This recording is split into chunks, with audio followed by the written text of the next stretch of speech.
Super Smash Bros. Melee, a game that some have called the perfect accident. But even the best can still have its flaws, and Melee is no stranger to glitches. No, I'm not talking about what people say are glitches. I'm talking about glitches like this.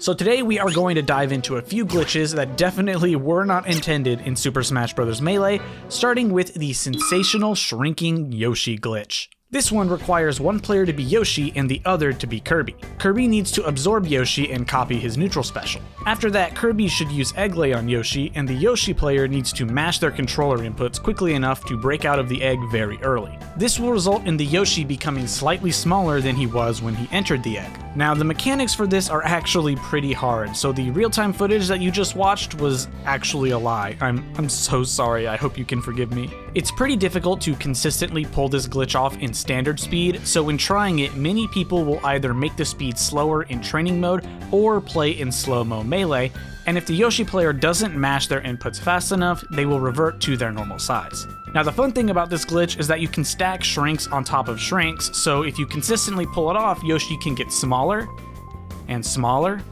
and smaller, until eventually he's really just not even there. I promise you he's there, he's running around, he's jumping, he's throwing eggs, but he's just physically so small that the game literally cannot render him. My understanding of this glitch is that every character is shrunken just slightly enough so that they don't clip through the egg while they're inside, but that breaking out fast enough means that the animation for growing back to normal size gets cancelled, so you stay that very slightly smaller size. And then of course you rinse and repeat, and yeah, you get that. Another glitch that screws up the model for a character involves, well, Kirby again. That pink little puffball must break like half the game. But this time Kirby is joined by Jigglypuff. For this glitch, Kirby needs to copy Jigglypuff's rollout ability. Then Kirby needs to jump up in the air and fully charge up a rollout, while Jigglypuff stays on the ground and also fully charges up a rollout. With the right timing, if Jigglypuff and Kirby both hit at the same time, Kirby will become just a little bit flatter. Like the glitch we talked about with Yoshi, this effect can also be stacked, so if you continue to do this over and over, Kirby slowly becomes flatter and flatter until he is massive. I think this glitch has something to do with the way Kirby sort of flattens briefly when he lands after jumping, but because he's in the rollout animation and that gets clanked, something freaks out and the game keeps Kirby in that slightly flattened animation. The funny thing about this is, outside of that, is that it affects more than just his model. His actual hitboxes get extended further, so you can be really, really far away and still end up hitting them with tacks. It's hilarious. You don't really have any fear of this resetting you to normal size either, like with the Yoshi glitch, but I guess the bigger fear is that you're actively taking damage doing this glitch, so you could very easily just end up getting killed. But let's say you don't want to get killed in this game. Ever.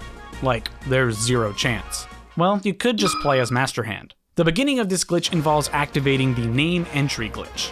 This lets you advance to the stage select screen before all players have selected a character, letting you do things like play on a stage alone. But we're gonna do a bit more than that. So first we have player 1 select a character and have a controller in the player 3 port without a character selected. Player 1's cursor needs to hover over the back button, while player 3 is in the name entry menu, hovering over the new name entry option. Now this part is a bit tricky because of how precise you need to be, but both player 1 and player 3's controllers need to press the A button at the exact same time in order to select their option. As you can see, I struggled a bit. So if you back out to the main menu or you find yourself at the name entry screen, you have failed the glitch epic style. But if you make your way to the stage select screen, congrats! Now you can just select a stage, and when you load into the game, you're playing as Master Hand.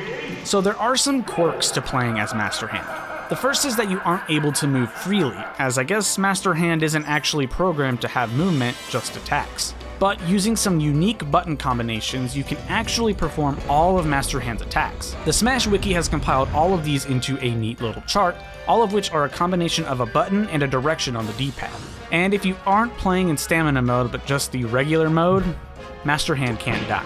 He takes no knockback, so there's no sending him into the blast zone. So eventually he'll just get to 999 damage and then nothing really happens. Theoretically, every player on the screen could be Master Hand, but the issue is that only player 3 is actually coded to control Master Hand, so any other slot makes this unplayable. This is because anywhere you fight Master Hand in Melee under normal circumstances, Master Hand is specifically controller port 3, and Crazy Hand is controller port 4, so this carries over into unintended matches with Master Hand as well. But all of this is frankly small potatoes. Granted, playing as Master Hand is really cool, but there's something that I think is hilarious and something that has become arguably the most famous above all other Melee glitches: the black hole glitch. Now, the black hole glitch has a pretty convoluted setup, and it actually involves executing a different glitch before we even begin the black hole glitch, and that is the infinite super scope glitch. Somehow it was discovered that firing a specific amount of shots out of the super scope can allow for a seemingly infinite amount of ammo. First, the player holding the super scope needs to fire 15 individual shots. Easy enough, as a single button press fires 3 shots, so pressing A 5 times does the trick. Then they need to fire 2 fully charged shots out of the super scope. And lastly, they need to charge up, ready to fire a 3rd fully charged shot, but have another player attack them, interrupting the shot being fired. And there you have it. You now have an ungodly amount of shots in the super scope. Now obviously this glitch by itself is pretty fun, but what we're gonna do with it is even better. The easiest method for the black hole glitch requires 4 human players, so let me tell you, doing this by myself was not an easy task. Bless you, blue rubber bands on the B button. 2 of the players need to either be Fox or Falco, so in this case we're doing 1 of each. The 3rd needs to be a Peach, and the 4th can really be any character, so for this we're going to go with the common choice of Ness. Lastly, Team Battle needs to be on with Team Attack off, with Ness and one of the space animals being on one team, Peach on another team, and the other space animal on a 3rd team.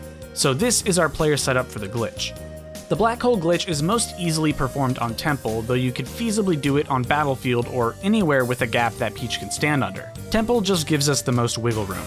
First, Ness needs a super scope and needs to perform the infinite super scope glitch. Then, he and Fox need to hang out on the left side of the gap, and Falco goes on the other side. Both Fox and Falco need to hold down their reflectors constantly, and Ness begins firing his infinite super scope through his teammate. These shots will then bounce off of Falco's reflector and hit Fox's reflector, causing them to constantly go back and forth while also hitting other bullets.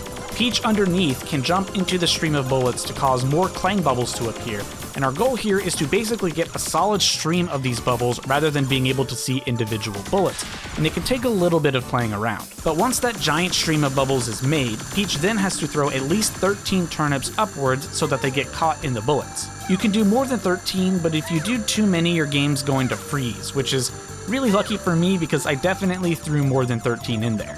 As you throw these turnips, your game is really going to begin to lag, but once they're all stuck together, one of the characters needs to interrupt the stream of bullets. Peach can easily use her up special on Falco, or Ness can just jump into the stream in front of Fox. So what you're left with is a giant mess of turnips all stuck together floating there, which is the black hole. And the black hole can do this. I told you this was insane. The explanation for this is that an object in Melee can only remember 12 objects that they have interacted with, in order for hitboxes to not continuously hit the same thing. This is why 13 is our magic number, because it's just enough for the hitboxes of the turnips to infinitely loop and keep their hitboxes active constantly. There are a ton of fun things that you can do with this. You can throw all kinds of items and do a bunch of character moves to get the effects stuck in there. You can kind of extend the black hole outside of the mass of turnips by getting a character frozen in an attack animation, essentially making their body hitboxes part of the black hole. The funny thing about this is that Peach is totally safe from the normal turnip black hole. Because the turnips technically belong to her, their hitboxes can't hurt her, so she just floats all in there taking no damage. The Ultra Nova is another addition to this glitch, which is why we've selected Ness here. Ness can use his PK Fire to create a giant ring of fire around the black hole, which incidentally can now affect Peach as well. However, when I tried to do this during the recording, I did something I shouldn't have. Yeah, my Wii froze. This glitch is by far the most well-known glitch in all of Melee.